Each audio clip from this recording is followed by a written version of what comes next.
This is Intellectual, and in today's anime review, we are going to review Inuyasha, an Inuyasha final act, if you want to, say it like that. But okay, let's get right into it with Inuyasha. I have to really give the backstory about Inuyasha. Inuyasha was a show that I think as many of us could say we saw on Toonami and Adult Swim as kids, and just it was around forever and they always showed it. It was crazy. But okay, we'll get into the story of this.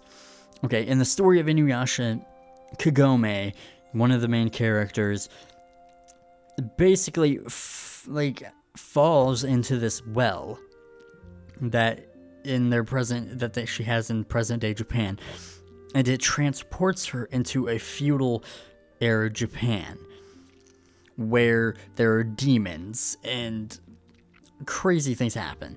She ends up being a descendant, or not a descendant, but a reincarnation of someone who created this thing called the Sacred Jewel, which can grant demons immense power. But many things happen, and she ends up meeting this demon named Inuyasha. He's actually half human, half demon. And then a couple other things happen, and then a bird takes the Sacred Jewel, basically, and Kagome fires an arrow to try to hit it, and it basically breaks the Sacred Jewel shard into shards, and the Sacred Jewel shards fly everywhere, so she needs to get it back. And then she's getting help from this demon, Inuyasha, to work together, because she's the only one who can actually see the Sacred Jewel shards, and where they are, so she's really important to finding them. But she, of course, can't do it alone because she's not strong enough. So she gets this half-demon, Inuyasha, to help, who wants the jewel shards to become full demon. So, over the series, they grow, and many different things happen. So, I'm trying to give you a basic bit of how it is. And then there's also some enemies, and then a very evil character, and they meet, of course, companions and friends, and that's what we're going to get into next. Which characters? You got Inuyasha, a half-blood demon and half human. And Inuyasha can be very annoying, actually, as a character, because he's very loud and obnoxious and very whiny and very immature, and I don't know, to me, sometimes he gets on my nerves. Sometimes he's okay. I mean, he can show a more calm side sometimes, but he's really just too outgoing for me, I guess. And he's the main character, as well as Kagome, who is a little more. She's kind of just as immature as him, maybe not as outgoing, but pretty similar. So she gets pretty annoying too. But over time, you get over their annoyingness and learn to love them, I guess, is the best way to say it. And then you have two other characters that they end up meeting up with. One being Moroku. Moroku is basically a monk who he's a flirt. He touches girls' butts all the time and tries to he's a womanizer. He just tries to get every girl and all that. So he's crazy, and he's more calm and collective. So he kind of has more maturity besides the stupid stuff that he does, I guess.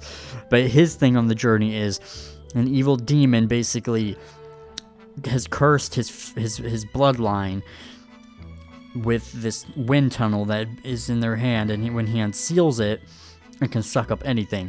I think he said each year or something, or some point in time, it gets bigger and bigger, and eventually it will suck him up, just like it did his ancestors. So he has to end up killing that demon to get rid of the curse. But that demon is very powerful and a big plot point for everything in the series and for all the other characters, as well as this next one, Songo.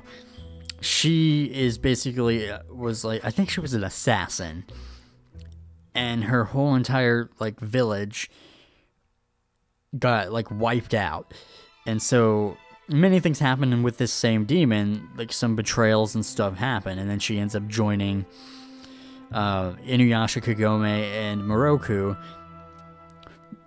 in their quest, all to lead up to all of them end up having a common goal because of this demon and being a common enemy. His name is Naraku. But that's about all I can say about that. There are some other characters, but those are the 4 main ones, as well as some other cool characters. But the characters overall, there's a good amount of them, and like they are annoying, but some of them are likable to a point. Okay, so now now that I've said all that, now we can talk about the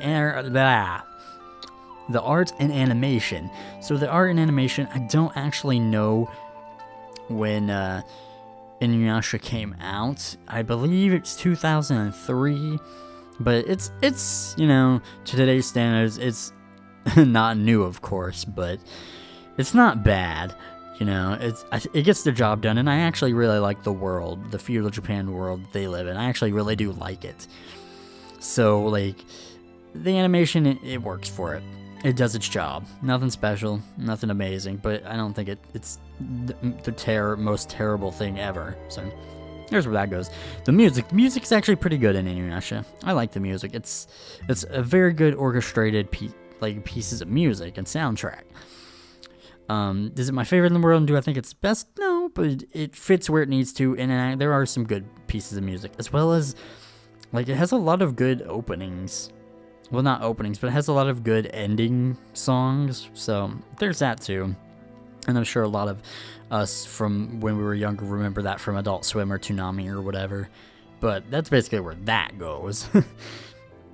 And then we get to my personal thoughts and feelings about the show. As I said, it really is a nostalgic type of show to me. And at first, it actually was unfinished. It went to, like, I think 176 episodes, and it didn't have an ending for a while until they came out with Inuyasha: The Final Act, which has like 26 episodes, and then that finishes off the series, which is, at least it finishes, and you get a good closing, so that's a good thing.